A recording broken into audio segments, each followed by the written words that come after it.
Season 2, Episode 1, In My Time of Dying. Demon Trucker moves in for the kill, but Sam's wielding the Colt and warns him to back off. You won't. You're saving that bullet for someone else. You want to bet?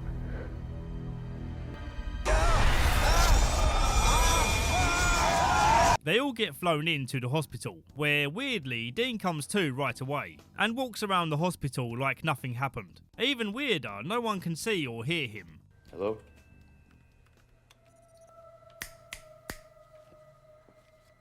The natural conclusion we jump to here is that, oh, Dean's dead and he's a ghost now. But he's actually in a coma, with his soul wandering the halls until he either wakes or croaks. Dad and Sam are okay, and consider their options in bringing Dean back in some supernatural way. As Dean continues to wander about, he's startled by a passing spectre, and it leaves a woman gasping her last breaths. Hey! I need some help in here! Another person that no one else can see. Sam and John continue to argue as he failed to kill the demon when the opportunity arose, so John gave Bobby some instructions to go get him some demon summoning tools so that he can finish the job himself. This bickering making Dean so angry that he's able to make his presence known. Shut up! He knows it's a bit hokey, but he whips out a Ouija board so they can have a way to talk. God, I feel like I'm at a slumber party. This isn't gonna work. Well, would you look at that? They do work. And he tells Sam that he's likely dealing with a Reaper, who's probably going to take Dean at some point. Dean comes across another wandering soul, who appears to be in the same situation. I just came in for an appendectomy.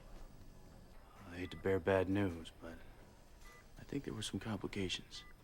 But we'll come back to this, as right now John's being a naughty boy, sneaking off to summon Yellow Eyes. But surprisingly, he has no intention to kill him. He instead wants to make a deal, bring Dean back to life, and I'll give you the Colt. But Yellow Eyes says, nah, you're gonna have to sweeten the deal by adding in something else that I want. And we'll find out what that is at some point soon.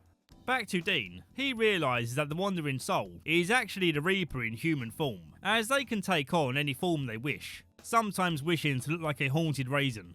I really like this Reaper, not just because she's pretty, but mainly because she explains in very rational and a humbling way about the job that she's soul-bound to do. It's not a job she takes pleasure in, it's her job to pass people on when it's their time to go. How do you think angry spirits are born? They can't let go, and they can't move on, and you're about to become one. It's a really cool conversation, and a nice change of pace to their usual dark dealings with the supernatural. As the Reaper is about to take him, her soul gets taken over by Yellow Eyes. Today's your lucky day, kid. Damn! Sam is suspicious how Dean came back, but Daddy doesn't want to fight about this. He just wants to enjoy seeing his sons one last time before going back to Yellow Eyes and signing off their deal. Dad.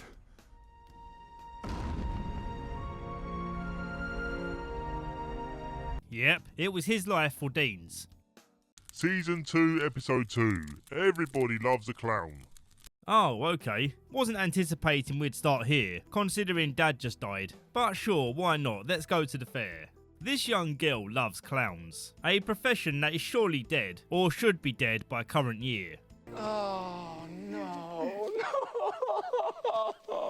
This girl loves clowns so much that when she sees one in her back garden, she decides to invite it inside. Now, I don't wish to victim blame here, but you are kind of asking to be killed here. Speaking of people who ask to be killed, John Winchester is burning on a funeral pyre. Dean says that Daddy had no last words, which isn't true, but we don't know what was said. So when it's eventually revealed, that will be a surprise for us too. After the funeral, Dean emotionally shuts down, fixating on repairing the Impala, feeling they have no way to find out what happened to Dad. But luckily Sam has a lead, in the form of a voicemail left by his old acquaintance Ellen, who now runs a dive bar. The boys get held up by Ellen and her daughter Jo, until they realise that they're John's boys. You called our dad, said you could help. Help with what? Well, the demon, of course. They're introduced to the unlikely genius Ash, who's an expert tracker, and says he'll decipher John's notes to find out where Yellow Eyes is. You gotta be kidding me, this guy's no genius. The Leonard Skinner roadie. I like you. Thanks. Can you track it or not? Yeah, with this, I think so.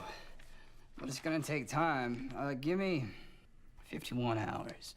Ellen, being a retired hunter, palms off the killer clown case to the boys, believing there to be a cursed object in play, as the killings travel wherever the circus travels. The second family to fall victim to the clown comes after this boy saying he's afraid of clowns, but then Dad tells him, nah, clowns are chill. If you see one, definitely invite it into your home, especially at midnight.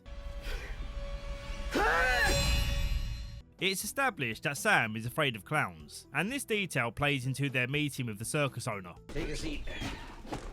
We got all kinds of local trouble. Cops always seem to start here first. So, that moment of comedy is what I live for with this show. The banter between these two brothers can't be beaten. After getting the jump on the next clown, they realise it's no regular spirit, but likely a new type of ghoul called a Rakshasa, a creature that can vanish into thin air and feeds on human flesh. Although to attack you, they have to be invited into your home. They eventually take it out with a stab of something made of brass.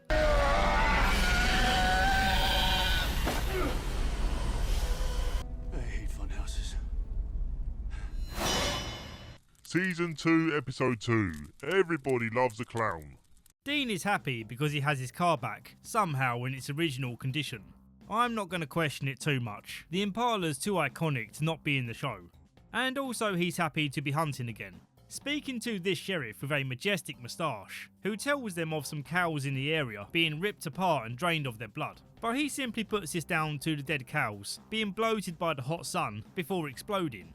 They also hear reports of a decapitated girl, and when they examine the head, they see she has a set of fangs. It's a tooth. Sam, that's a fang. Retractable set of vampire fangs. You gotta be kidding me. When they inquire in a bar about strange people in the area, this guy overhears their conversation and tries to follow them down the alley, where they get the jump on him and do their checks to make sure he's not a vampire. Turns out this guy Gordon is a fellow hunter who's already working this vampire case. He insists on working alone, but luckily for him the boys stuck around, as his head was about to be sawed off.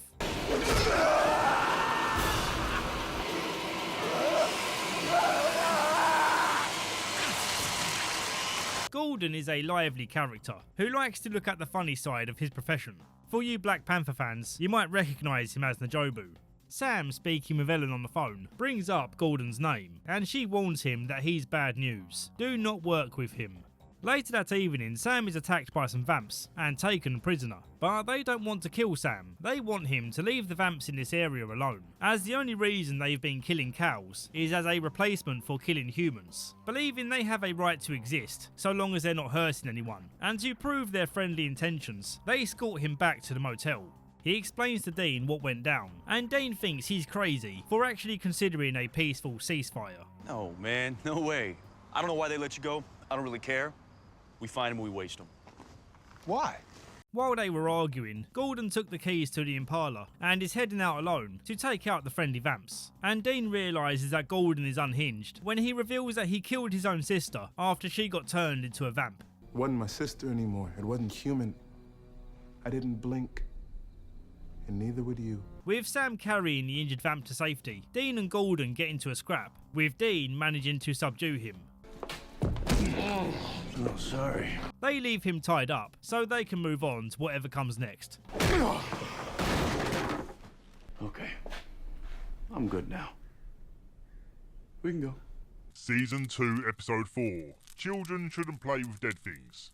A girl who just dumped her arsehole boyfriend is driving home frantically, and in her distraction, drives right into a roadside barrier, killing her instantly. Not very spooky, but I'll hold out hope. Sam and Dean happen to be in the neighbourhood, visiting Mummy's grave, and Dean notices that the car crash girl's grave, Angela's her name, has a radial area of affliction, killing all the plant life, suggesting that her spirit has a darkness attached to it. The supernatural stuff starts when the ex-boyfriend's watching a videotape of the happy times, and Angela's ghost appears on the screen.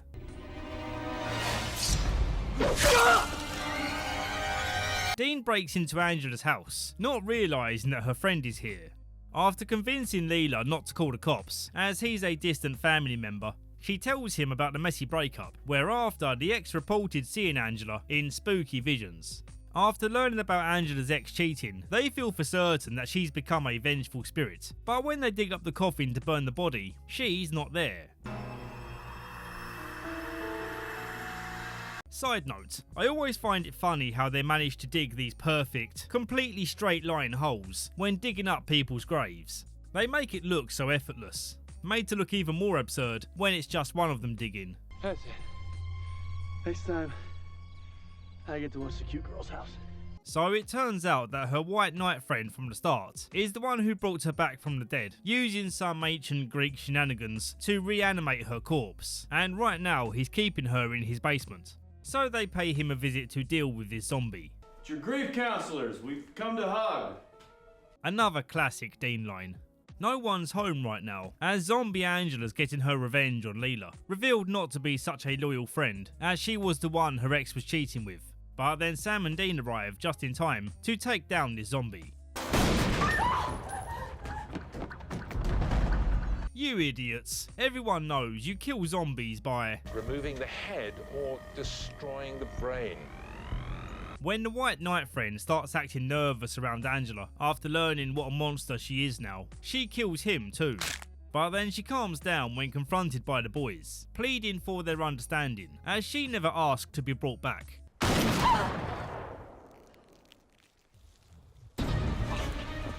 I would like to retract my earlier insult. It is in fact me that's the idiot, as this is obviously no standard zombie. Dean shoots her back into the grave and drives a dagger into her stomach, making this undead plain dead.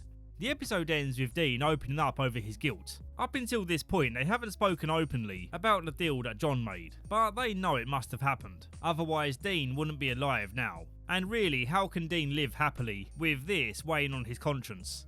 I never should have come back, Sam. It wasn't natural. What could you possibly say to make that all right?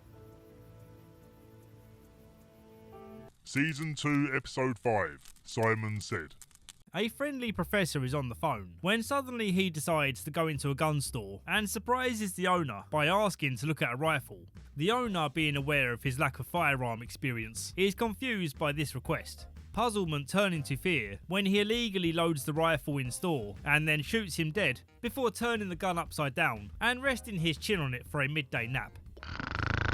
1990. This event is tied into Sam's visions, just like the Nightmare episode in Season 1. They stop by Ellen's Roadhouse to borrow Ash's Googling skills to find a bus logo from Sam's vision and narrow down where it came from, along with looking up any reports of house fires where a baby survived. Maybe they'll find another special child there with powers like Sam and whatever his name was. They drive to the incident town looking for their suspect, Andrew Gallagher, who appears to be some sort of chill hippie guy who drives a hippie van painted with a barbarian queen riding a polar bear. They notice that whenever he's speaking to someone, they're doing something for him, and that's when Sam recognises the professor, so Sam hops out to keep an eye on him. When he receives the fateful call, Sam rushes ahead to pull the alarm, and this snaps the professor back into reality. But then he gets another call that ensures that he does something else to bring about his end. On the lighter side, Andrew sees that Dean is tailing him, so using his Jedi mind powers, he gets Dean to give up the Impala. Serious classic. Yeah. I just rebuilt her too. Yeah. Can't let a car like this one go. Damn straight. Can I have it? Sure, man.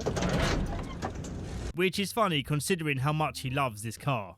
But luckily for him, he finds it again. When they break into his van, they wonder if he's really capable of being evil when he seems so chill. There's no clown paintings on the walls or scissors stuck in victims' photos. Andy then uses his powers to get Dean to confess to the truth, but then he realises his mind tricks don't work on Sam when commanding him to leave him alone. I like the sound editing they use whenever Andy's giving instructions. Hey, can I have it? Sure, man. Tell the truth. That's what we hunt demons. It's just subtle enough not to be cheesy. Sam tells him how they're connected and says you gotta stop being naughty with your abilities. But Andrew swears blind that he's not hurting people. This is confirmed to be true when another deadly call happens elsewhere at the same time as their conversation, where a lady douses herself in gas and sets herself ablaze.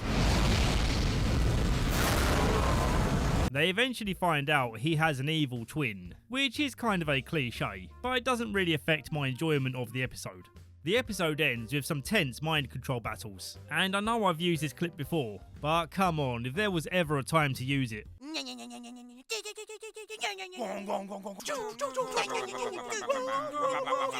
Good brother takes out evil brother. Job done, episode done. Wait, why didn't they call one of these brothers Simon? Season 2, Episode 6. No Exit. Some lady isn't too happy about her apartment's flickering lights and black goo leaking from the ceiling. And when she takes a closer look at some more goo leaking from a light switch bracket, she gets a nasty surprise.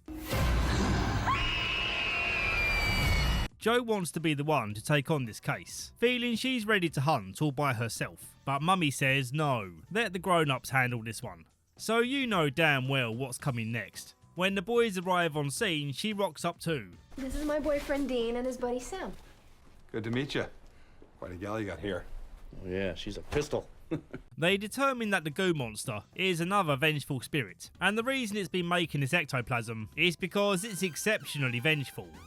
I have to mention this now, because it will be brought up later. Dean and Jo have a flirtatious spark going on, and on paper there's nothing wrong with this, as she is an adult, but visually speaking it makes me uneasy. I would have guessed that she's no older than 17. She just looks a tad too young for him. I'm not going to clutch pearls over it, I just thought it was a funny observation that I'm not alone in having. With no violent deaths on record, they search the building for any cursed objects. Jo thinks she saw creepy fingers poking through this vent, so they take a look inside, finding a clump of hair still attached to its skin. Somebody's keeping souvenirs. Meanwhile, another pretty tenant is getting scared out of her mind, with the same flickering lights, cracking up ceiling and vent fingers. Dean learns to stop treating Jo like she's some damsel in distress, and that she too has every reason to be a hunter, both having hunter fathers who passed away on the job, and they share their fond memories. What do you remember about your dad? I was 6 or 7. I'm sorry, I won't do that again.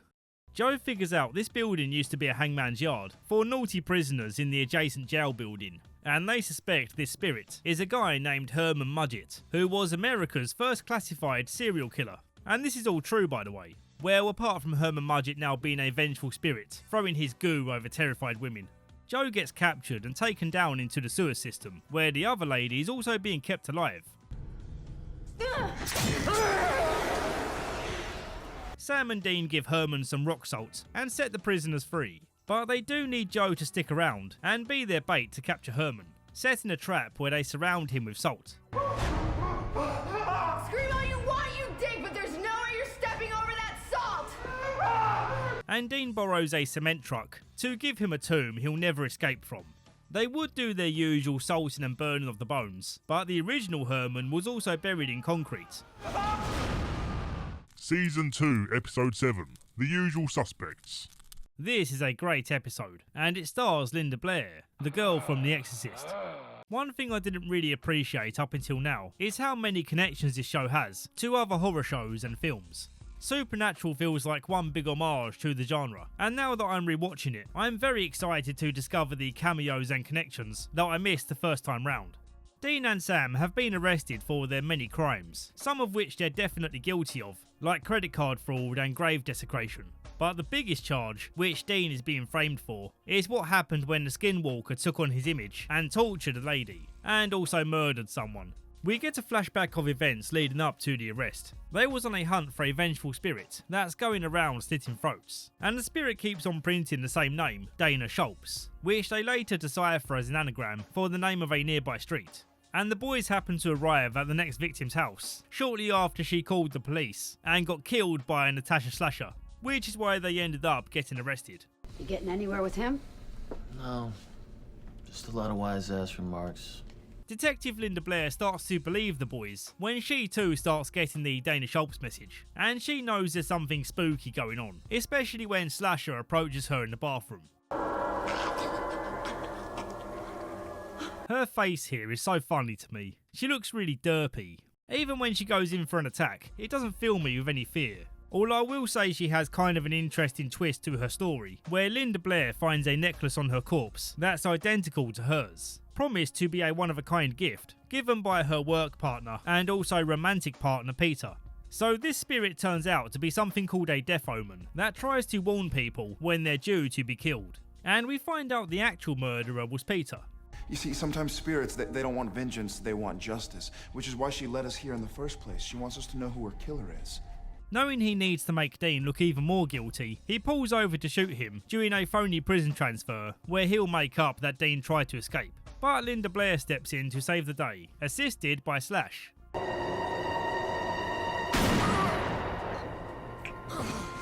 A really great episode, even if this death omen was a bit goofy looking. Linda Blair was a fantastic guest, and will hopefully return as an ally to their mission. And I love this closing line from Dean.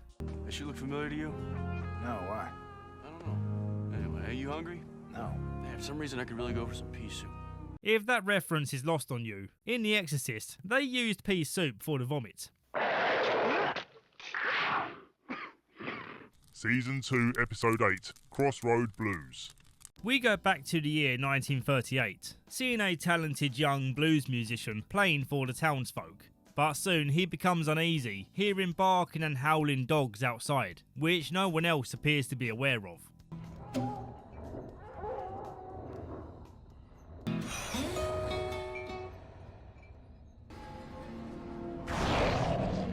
He runs back home and bolts the door, and when the people come to see what's up, he's dying on the floor. Dogs, black dogs.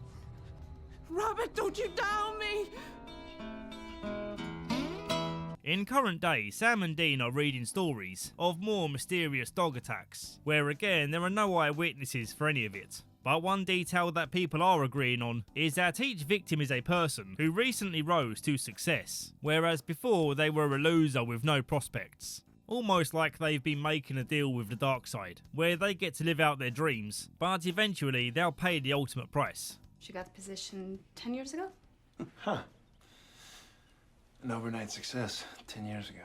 All these stories are connected to a Crossroads bar, where immediately the boys spot the clues of this being a summoning spot, finding some spellcasting trinkets buried in the dirt. We then get a flashback showing the blues guy making his deal, where he goes from a guy who can't play guitar to being a talented musician. Do we shake on it?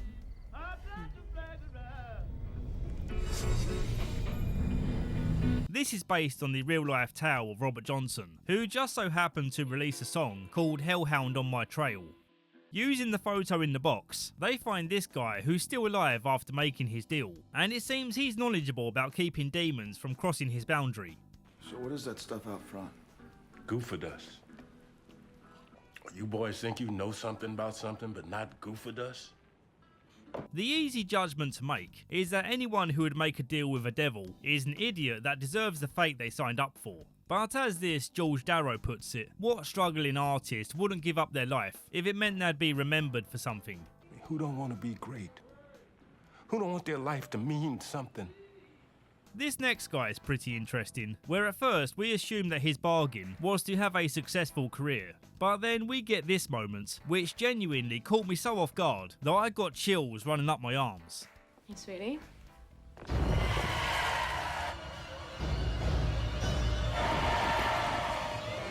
I love you too.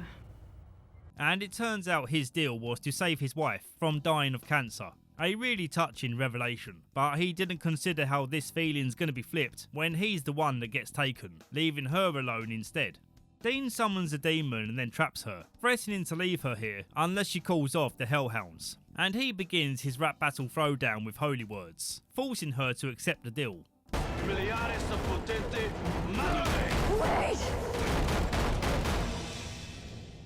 The episode ends with them repeating the same emotions about knowing that Daddy must have made a deal where Dean gets brought back. He did it for you. Exactly. How am I supposed to live with that? It's a miracle. And 5 minutes later, Dad's dead and the cult's gone. Dean. You can't tell me there's not a connection there. What could you possibly say to make that all right? Season 2, Episode 9, Croatoan. This episode sets up a strange premise, and even stranger camera work, with random slow-mo shots that look okay in one shot, and then super choppy in the next. And this slow motion doesn't really do anything for the scene, it just comes across as a very odd choice.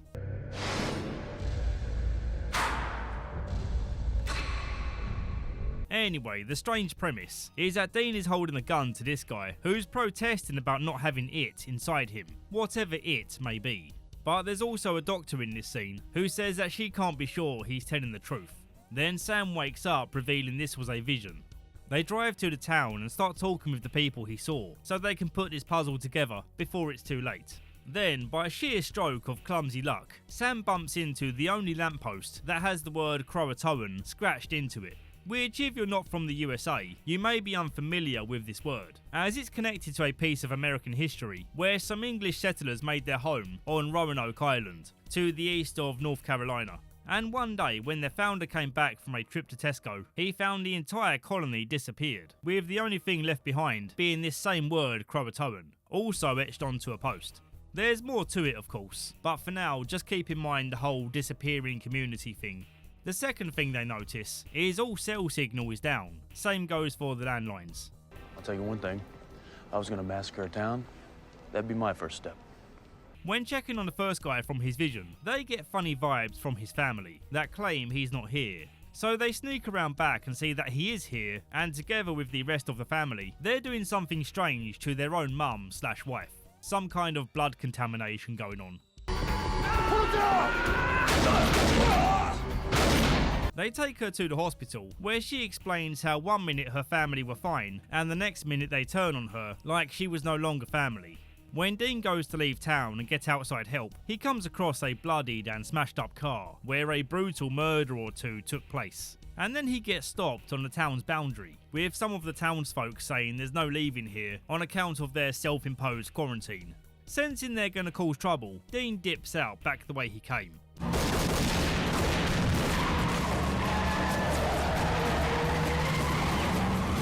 So we get to a point where the surviving people are trying to weed out the crazy people who seem to be infected with something, and this is what leads us up to that vision. I am kind of skipping over stuff here, because ultimately, in an unusual way for this show, the supernatural entity never really gets figured out by the boys, and the case remains unsolved. Hey man, don't look at me. I got no clue. I swear I'm gonna lose sleep over this one. Only at the end do the audience discover that this was all a test by a demon, who was sent here to lure in the boys with this demon virus, as a means to finding out if Sam was immune to such an infection. The Winchester boy, definitely immune as expected. Presumably this will be brought up again at some point. Oh, by the way, about that slow-mo bugbear I had at the start, later in the episode they really go silly with it, and it's nauseatingly choppy. I haven't felt this seasick while being on dry land. Season 2, Episode 10, Hunted.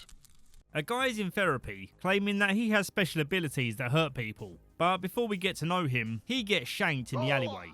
We then cut to Dean, who's finally admitting what Dad told him moments before he died. He said there might come a time where you need to kill Sam, should he ever become a demon or something. Neither of these two really know how to feel about this message, but for now Sam knows that he just needs some breathing space. So he jacks a car and runs away. We then cut to him sneaking into a building where he gets blowed up. But not really, it was just a vision in another special child's dream. Her name is Ava, but we'll come back to her in a sec. Right now, Sam's trying to locate any other special children, and with Ash's research, they learn that one was recently murdered. The guy in the alley. So he heads to the guy's home and sees that he's been drawing a whole bunch of yellow eyes. Then when he's heading back to the hotel room, he meets Ava, who warns him of what's going to happen if her vision is correct. I know how all this sounds, but I'm not insane and I'm not on drugs.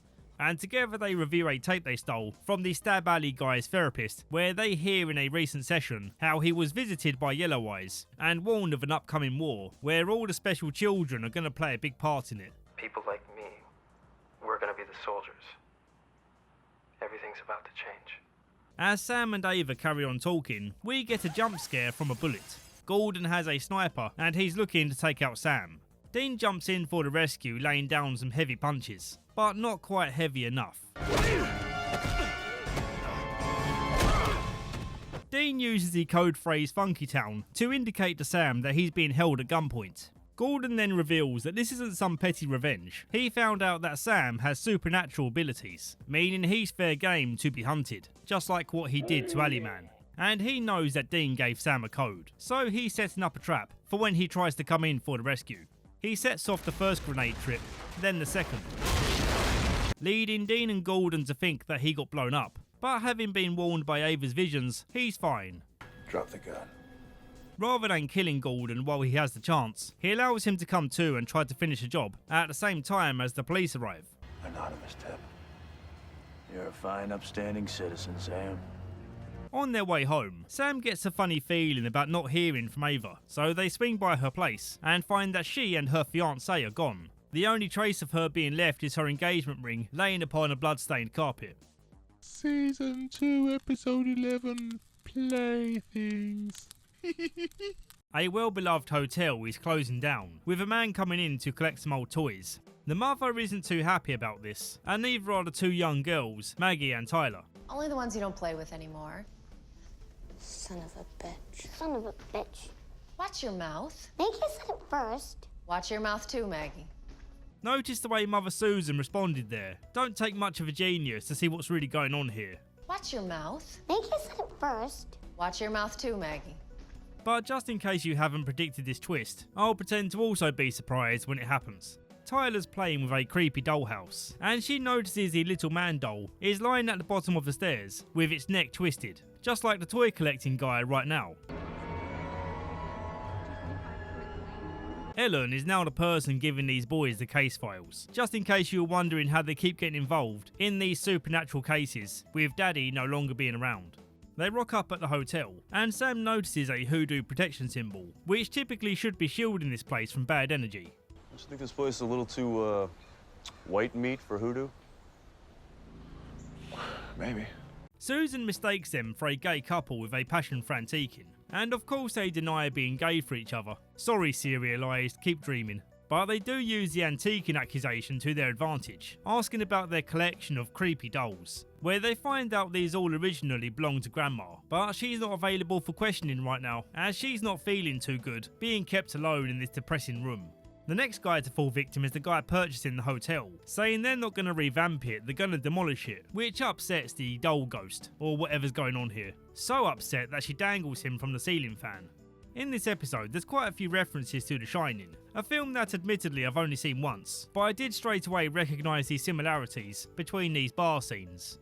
The old butler explains how this hotel has been in this family for over a century, so the idea of losing this place would be devastating to Grandma Rose. And while looking at some pictures of her younger years, Dean spots that her nanny's wearing a hoodoo symbol, so they wonder if these deaths are a dark side of the hoodoo coming through. But when they go speak to Grandma, they see that she's basically immobile, so she can't be the one doing this. You know she could be faking. Yeah, what do you want to do? Poke her with a stick? Dude, you're not gonna poke her with a stick. This is when we cut to the shocking reveal that Maggie, the mean little girl, is an imaginary friend. Maggie is imaginary. You're too old to have an imaginary friend, and I am done pretending. Rose was the one keeping this bad spirit at bay, but ever since her stroke, the angry spirit, imaginary Maggie, has been freed to cause havoc. There's a very dramatic scene where Maggie tries drowning Tyler, and she just about gets saved before the deed is done. The ghost of Maggie turns out to be Rose's big sister, who's been haunting this hotel since her death, and she agrees to leave for good if it means she gets to take Rose too.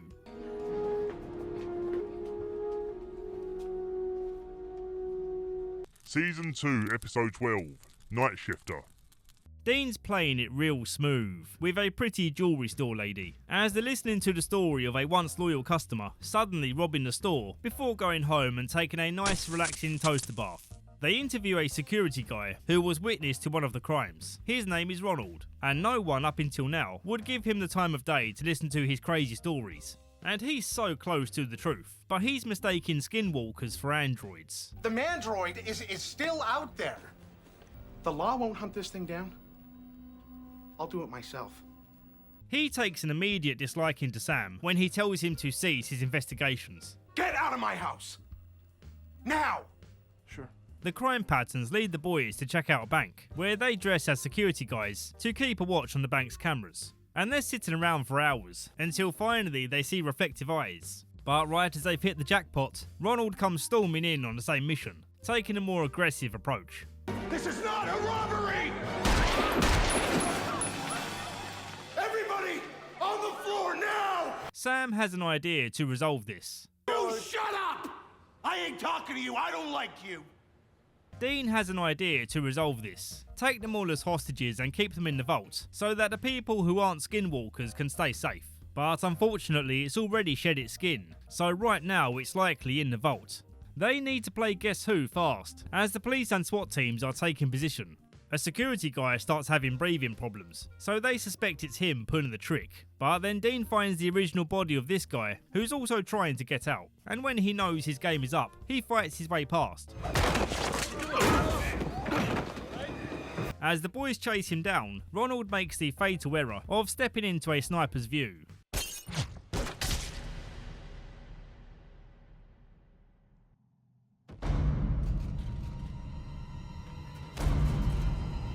Damn man, he would have made a great hunter, full of passion for the game.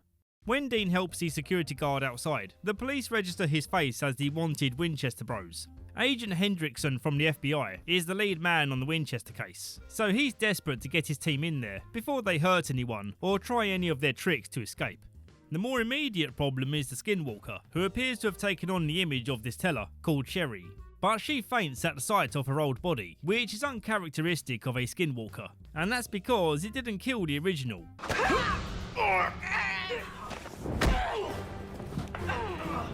While Dean tracks her down and wins the fight, Sam takes on 2 SWAT guys and wins the fight. Really? Okay. Luckily, SWAT suits are one size fits all, so Sam and Dean dress up and sneak out. But they know the severity of the crimes that they just added to their rap sheets, so they best tread carefully. Season 2, Episode 13, Houses of the Holy. A woman who likes to party is visited by an angel who says partying is no good, and now she's been locked away in a mental institution for claiming that she saw an angel. Sam is here because not only is she claiming that she saw one, but also this angel told her to stab a man in the heart, as it was God's will. But what I did was very important. I helped him smite an evil man. Dean's having to lay lower than Sam, as he's a famous bank robber now. Well, they say he needs to lay low, but for much of the episode, he's still wandering around outside. This particular case doesn't initially spark his interest, as he doesn't believe in angels. Even though, as Sam rightly points out, they've seen a whole catalogue of evil things, so doesn't it make sense that a good side would exist too? Because I've never seen one. So what? So I believe in what I can see. To find out if the guy she stabbed deserved it, and therefore warranted some divine intervention, they check out his basement, where lo and behold they find a skeleton buried in the dirt. Yeah, well, whatever spoke to Gloria about this knew what it was talking about.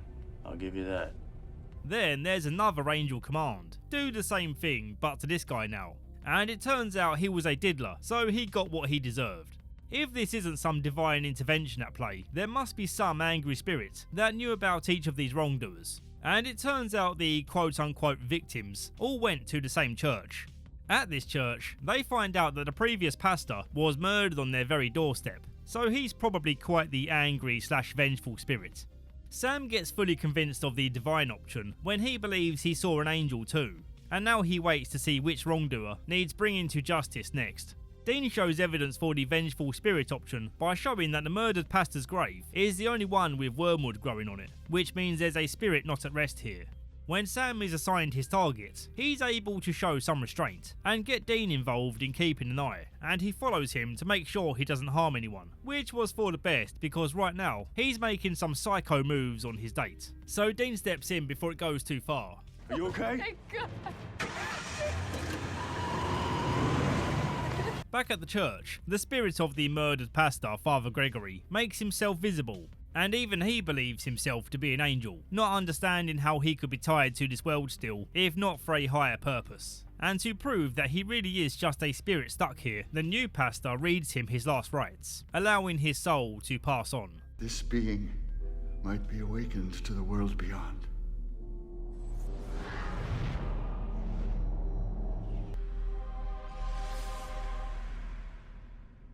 Meanwhile, Dean is chasing the creep, who suddenly gets a pole jammed through him, and that's the end of their mission. This grisly ending brings them back to their debate about there being good as well as evil, and the possibility that a good afterlife could be awaiting them, with Sam now being less sure, having been proved wrong on this case, and Dean now being a little more middle ground, as he believes that Creep was destined to die, maybe by God's will. Season 2, Episode 14, Born Under a Bad Sign. Sam calls in a panic, saying he's just woken up somewhere and doesn't know how he got there or why his hands are bloody. He wonders if this is what Dad was warning them about. You just said that I had to save you, that nothing else mattered, and that if I couldn't, I'd have to kill you. But Dean isn't about to kill his own brother so hastily. Probably a good call. They start retracing his steps to see what memories come back, and the first things they find is a stolen car and a bloodstained knife. Then the gas station clerk confirms that Sam was in here yesterday, drinking, stealing, and being a general menace to society. Drinking malt liquor? Well, not after he whipped the bottle at my friggin' head. This guy.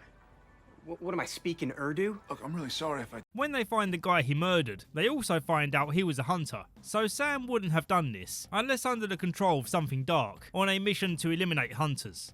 Before they leave, they decide to destroy the CCTV data.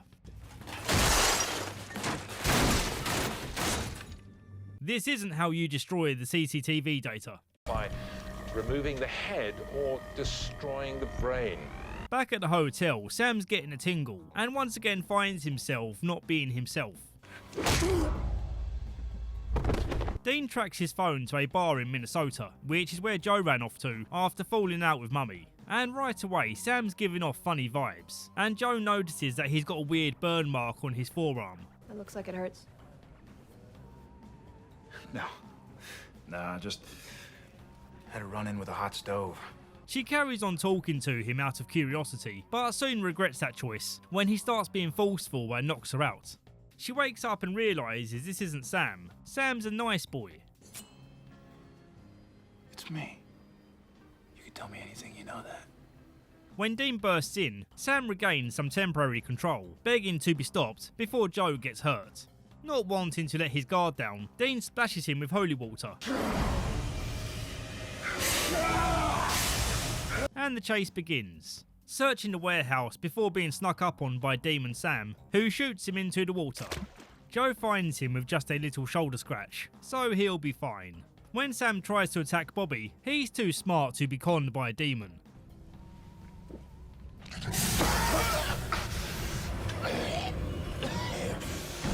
Don't try to con a con man. So now they have him trapped, but the issue is their usual exorcism spell isn't really having an effect, and the demon has a few tricks of his own. Domine person. That's when Bobby notices the binding link, which means that the demon has locked itself inside of Sam. But then when it's distracted tormenting Dean, Bobby burns the symbol, breaking the binding spell. Did I miss anything? Season 2, Episode 15, Tall Tales. Okay, so that last episode was pretty bleak, but now it's time to lighten the mood, as we're gonna meet a very special person. But before we get to that, we've got some plot to go through.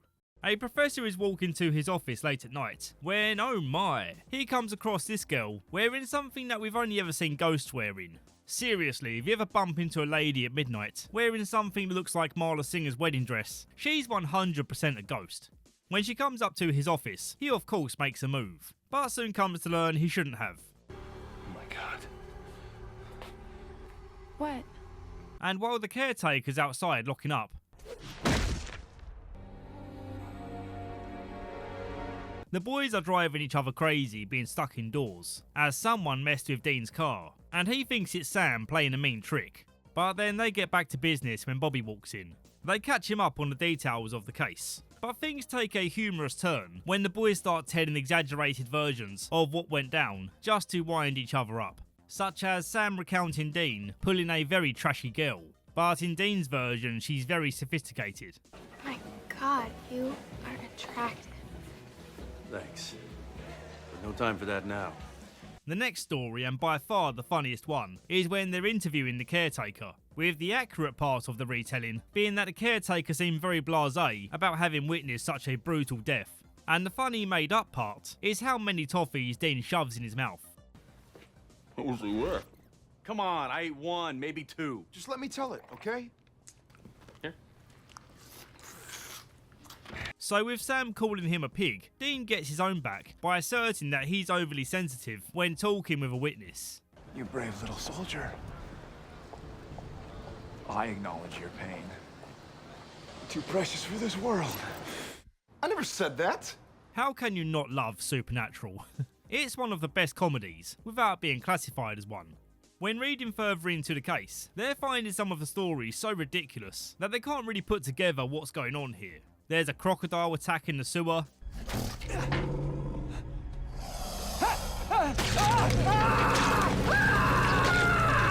and a man being abducted by aliens and then forced to slow dance with them. Bobby, however, can smell what's cooking here, and the chef goes by the name the Trickster, a demigod that thrives on mischief. And when the boys came to town, he wanted to throw them off the scent by turning them against each other. Dean did not steal your computer. Shh. And Dean, Sam did not touch your car. And if you two bothered to pull your heads out of your asses, it all would have been pretty clear. The common face that's been appearing all round these events is the caretaker, and when we cut to him, we see he's living a fantasy life of his own fabricated luxury. Something's missing.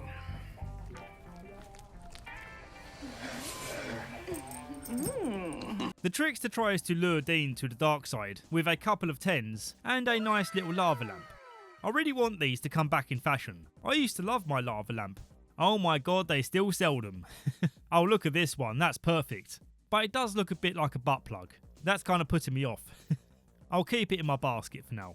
The Trickster makes the compelling case that what he's offering here is a peaceful exchange, where Dean gets to live out his fantasies, as long as he lets the Trickster have fun. I gotta tell you, I dig your stuff. All right, I mean, and the slow dancing alien? One of my personal favorites. Yeah. Dean makes his choice using his upstairs brain, and begins fighting the Trickster's minions. Then Dean finds an opening and jabs him in the heart with a wooden stake to bring an end to his antics. But when they think mission done and leave town, we see that the Trickster made a duplicate of himself to only let them believe they've won.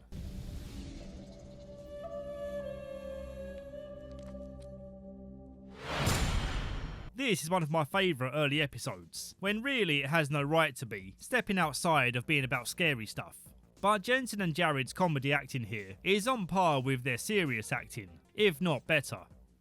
Season 2, Episode 16, Roadkill. From a brilliant comedy episode to a brilliant story episode, despite not being very impactful to the main story. A couple are lost on a highway on what should be a romantic road trip, being their wedding anniversary, and while fooling about, they fail to see this person in the road.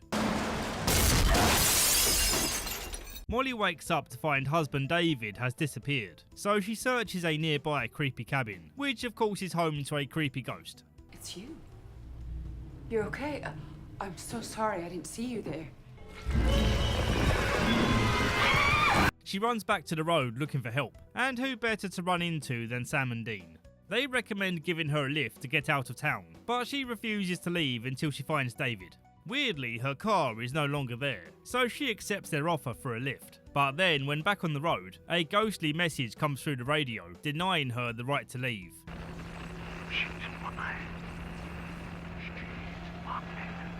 The ghost man appears and disables the Impala's engine as punishment for running through him.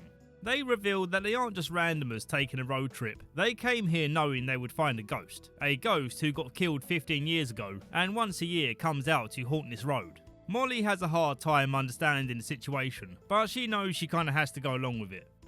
You're serious about this, aren't you? Deadly. When they check out Ghostman Jonah's cabin, they find a hidden room containing the still hanging remains of Mrs. Jonah, who didn't want to live on without hubby around. After a good chunk of action that I'm skipping past, we get to the juicy stuff, where Molly realises that the boys haven't been entirely truthful about the reason why they're here. The first truth to tell is that David is still alive, and well, here he is, happy and healthy, and more shockingly remarried. 15 years ago, she and David ran over and killed Jonah.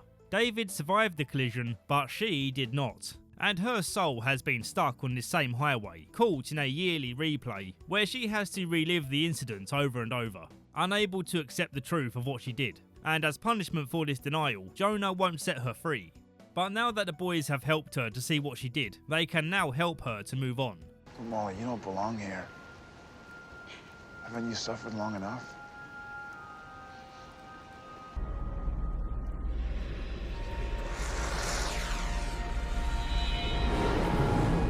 Such a well-written episode, with a twist that still wows me to this day, and one of the rare episodes where you kind of feel uplifted at the end, assisted by this warm buttery glow of the afterlife that awaits this fictional being. Season 2, Episode 17, Heart. A down bad boss is hitting on his co-worker, and after politely turning him down, she gets creeped out by this guy staring at her. I could have sworn for a split second that this was the Winter Soldier guy. The next day when she rocks up at the office, Boss Man's been battered up and bitten to death. Not too deaf enough for the corpse not to blink. All the signs point towards this being a werewolf attack, and the boys are fully equipped to deal with it. Co-worker Madison, previously Addison from Saw 2, says the only thing that happened out the ordinary that night was her ex being a stalker, and he had beef with her boss for hitting on her. And the woofer soldier happens to stalk her again after the boys leave. They find claw marks outside his apartment. Then they hear a police officer getting torn up in the alley nearby, so they're pretty sure they have the right guy. To make sure she doesn't get attacked, Sam stays with Madison while Dean goes out hunting, and the moment he sat there watching her sort through her panties, he knew he was in love. You know, I think I will sit on that couch. It's awkward at first, but soon enough the two start to form a bond, watching trashy TV dramas. So Kendall married Ethan's father just to get back at him? Yep. Nighttime arrives and Dean hears a crash in Barky Barnes' apartment, but it turns out he's not the werewolf, it's Madison.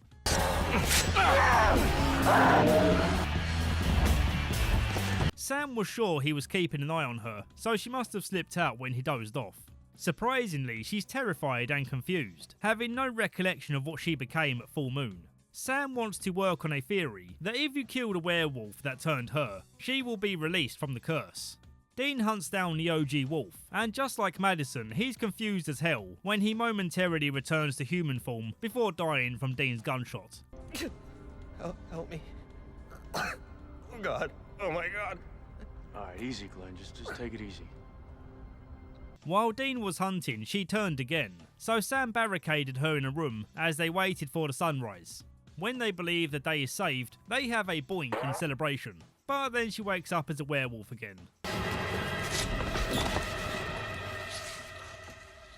She finally accepts the truth of what she becomes, and they know there's no way out of this, where she gets to remain alive, and she requests that Sam be the one to pull the trigger.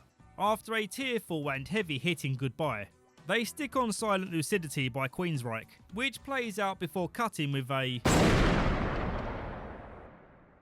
It's a small detail, but seeing Dean flinch at that gunshot is quite telling as to how different this case hit. As for Dean, he just watched his brother be so heartbroken and crushed over what he knows he needed to do, and this whole experience has shaken them to their core, which is quite rare to see. Fantastic episode. Season 2 is really locking me in. Season 2, Episode 18, Hollywood Babylon. Well, this horror scene looks cliche and phony, and that's because it's a low-budget horror film inside of our horror show.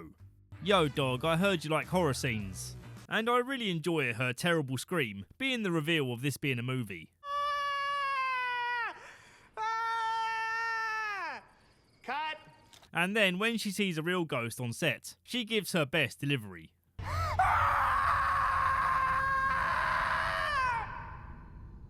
Now that's what I'm talking about! Sam and Dean just stroll onto the set and quickly blend in as PAs. Just like that. It's that easy to get into showbiz. And I love how Dean flourishes in this role, enjoying the free food and working alongside actors he idolises. Really uncool to say this, but I'm a big fan. I love June Boogeyman. Oh, God, what a terrible script. If he wasn't so dedicated to hunting, he would be so happy here. Yeah, go for Ozzy. No, I don't have a 20 on Tara. I think she's 10-100.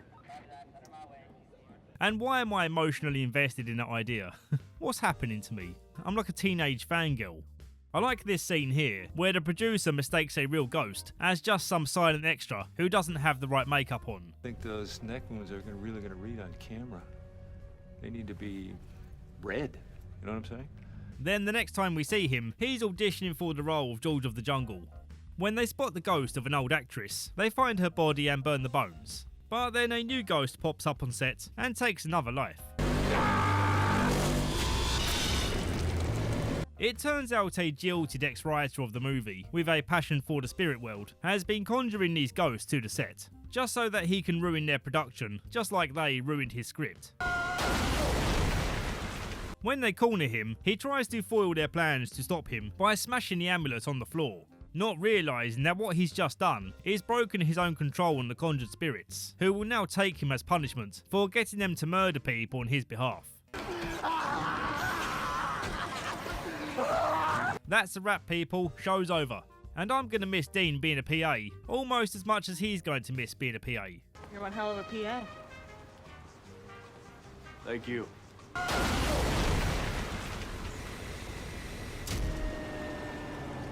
You were one hell of a PA. Yeah, I know. Season 2, Episode 19, Folsom Prison Blues. A prisoner sees something sinister whoosh past his cell, and he calls out for help, but the guard doesn't believe him, and he pays the ultimate price when the ghost or whatever attacks him. We then cut to Sam and Dean, who are robbing a museum and get busted doing so, giving us these incredible mugshots. I call this one the Blue Steel. Yeah, that's great. Agent Hendrickson is very happy to see Dean in cuffs, although he does find it odd that two of the most elusive criminals got snagged by a simple motion detector. And well, the reason this happened is because it was a deliberate move to get them sent to the same prison where the incident happened. This is without a doubt the dumbest, craziest thing we've ever done. And that's in a long storied career of dumb and crazy. Calm down. It's a crazy move to pull that puts them in real danger from threats that they can't just salt blast away. On their very first day, Dean gets into a fight in the mess hall, and for causing a scene, he gets sent to solitary. Yeah, I know my prison terms. I spent a year locked inside, watching Orange is the New Black during COVID. When in solitary, the lights start flickering, and Dean braces himself for another attack. But luckily for him, the ghost is in the other cell.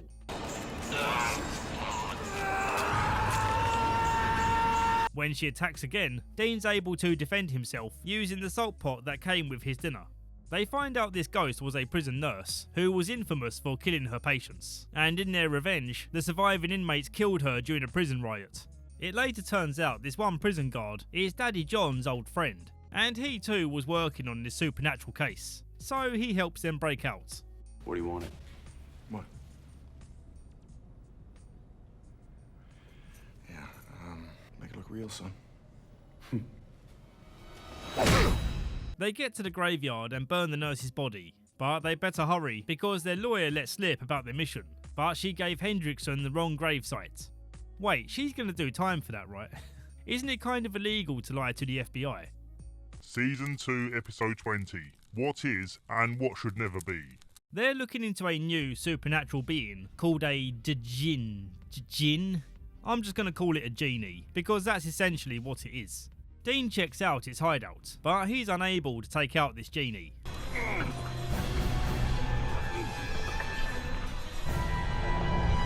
He wakes up next to a woman he doesn't know, and in a house he doesn't know. When he calls Sam to explain his dilemma, Sam thinks he's out of his mind drunk, and that's because he is kind of outside of his normal mind, living in this dream reality where they never became hunters, and Sam went to law school. The best part of this dream is that Mother Mary is still alive, but Daddy John still isn't, for some reason that he doesn't want to focus on right now, as he just wants to bask in the beauty of having the life that he always wanted for he and Sam. Mowing the lawn without actually mowing it, sipping on a cold one, sitting on the doorstep of the house that never burnt down, and just being a genuinely happy Dean. He does eventually look into the why of it all. What benefit is there to the genie in giving Dean this slice of the good life? This is the best sandwich ever. Thank you. But this still starts to become clear when Sam and an unburnt Jess come to visit, and he picks up on their brotherly dynamic being totally different here, where Sam seems disappointed in him. And later when out for dinner, Dean sees this grubby looking ghost, signalling that this dream is also a nightmare.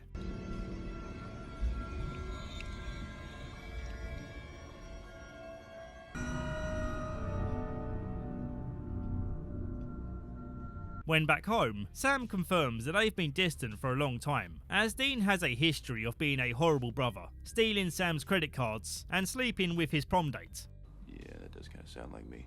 Well, hey, man, I'm sorry about all that. No, look, it's all right, man. I don't know. I guess we just don't really have anything in common, you know? Furthermore, this dream doesn't exist outside of their established timeline. All the people they would have saved, being hunters, are being reported as dead. Residents held a candlelight vigil in memory of the Oh no, stop that crash. lost their lives. There's a fantastic scene where Dean's at Dad's grave, crying about the injustice he feels in not really being permitted a happy life, knowing that doing so means others have to die. Why should their family be the ones that have to suffer? What did they do to deserve this? What about us, huh? When Mom's not supposed to live her life, Sammy's not supposed to get married.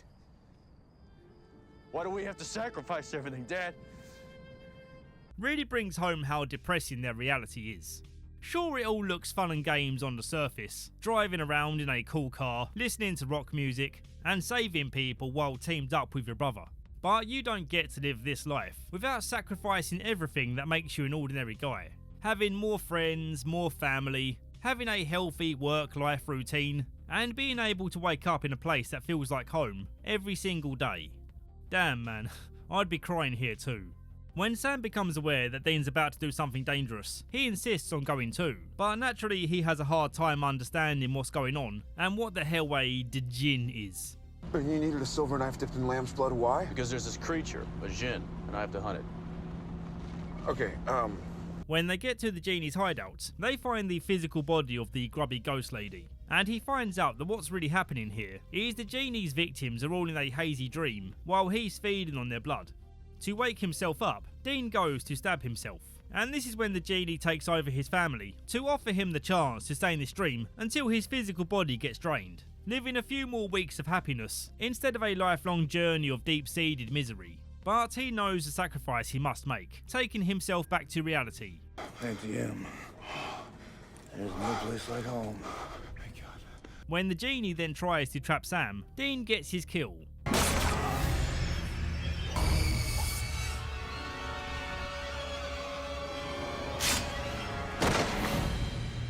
This is my favourite episode so far, and it sits near the top of audience ratings. An absolute powerhouse of writing, directing, and of course acting.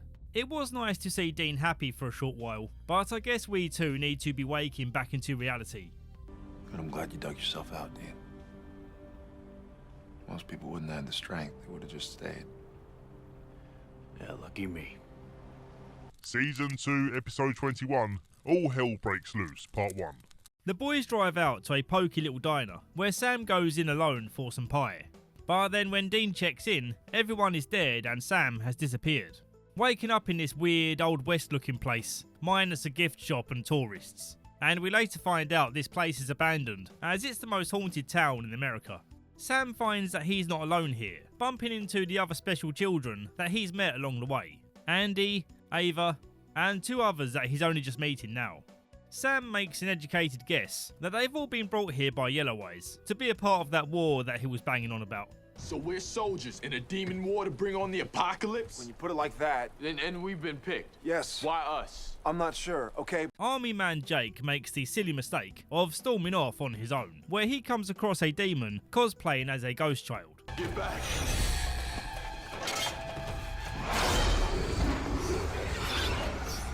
That was a demon. This lady Lily wanders off too, looking for a way home. But the demons catch her and tie her up on the windmill as a message to the others that they won't be leaving anytime soon. While they're figuring out what to do next, Dean is working with the Roadhouse crew to figure out where Sam is. Ash comes across some heavy information that he can't share over the phone. But when Dean and Bobby get to the Roadhouse, they find Ash's body burned up along with the Roadhouse.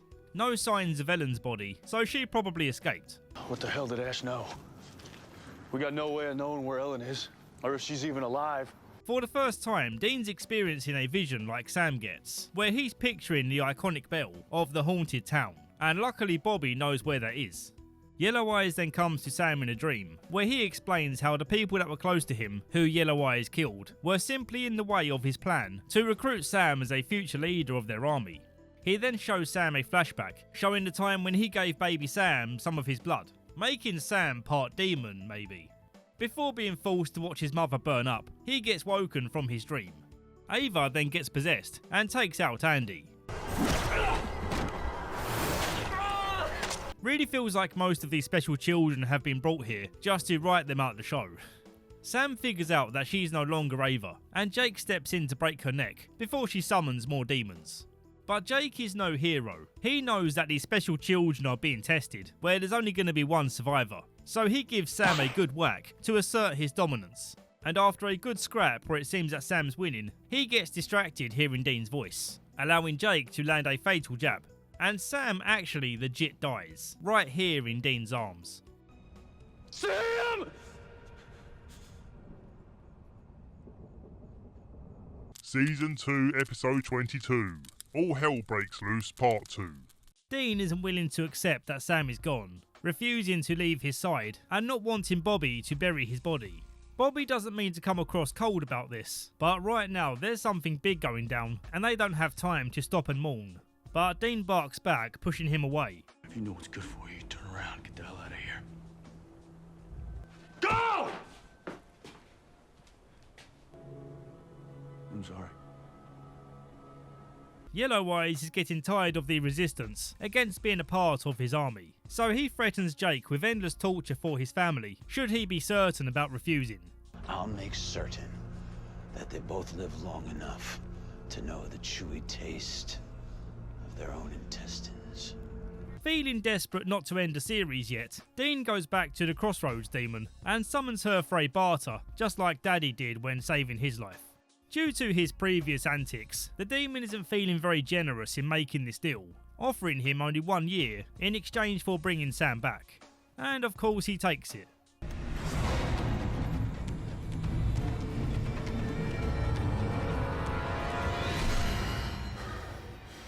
Dean of course doesn't tell Sam about the deal, he's just happy to have his brother back.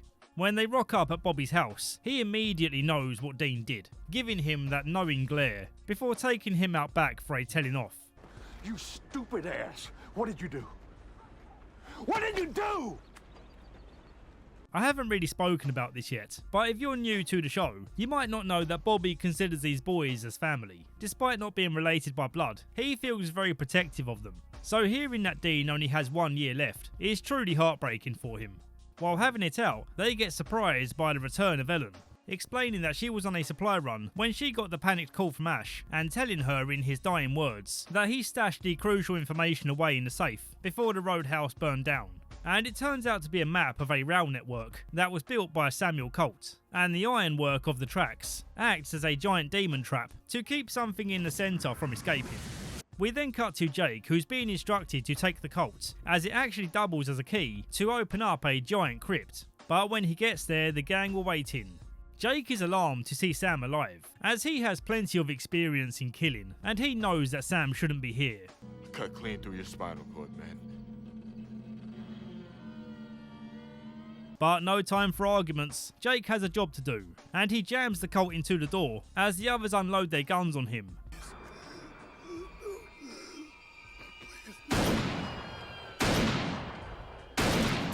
Bobby then realises this is no ordinary crypt, it's a gateway into hell. And we get this awesome scene of the demons escaping as the gang are trying with all their might to shut the door.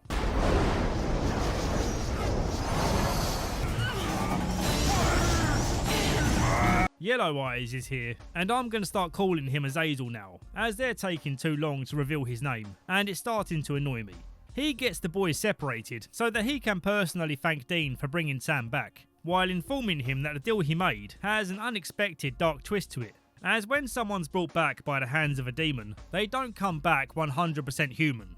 When Azazel goes to complete his plan, the ghost of John appears and momentarily drags the demon outside of the host body, allowing Dean the opportunity to finish their main mission.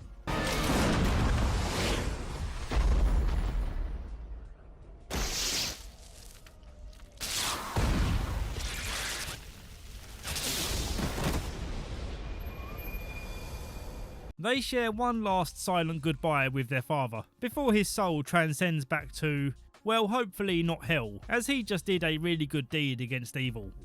As they wrap up, Dean is forced to confess what he did to bring Sam back, and Sam is of course angry, but he states very adamantly that he's going to find a way to save Dean too. But until then, they've got a whole bunch of demons now on the loose, ready to be taken down in Season 3. Hope to hell you boys are ready, because the war has just begun.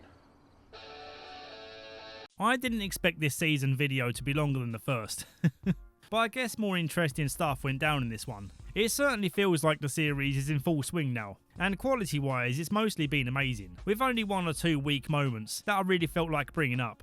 Gonna make this end card short and sweet, as I am now exhausted.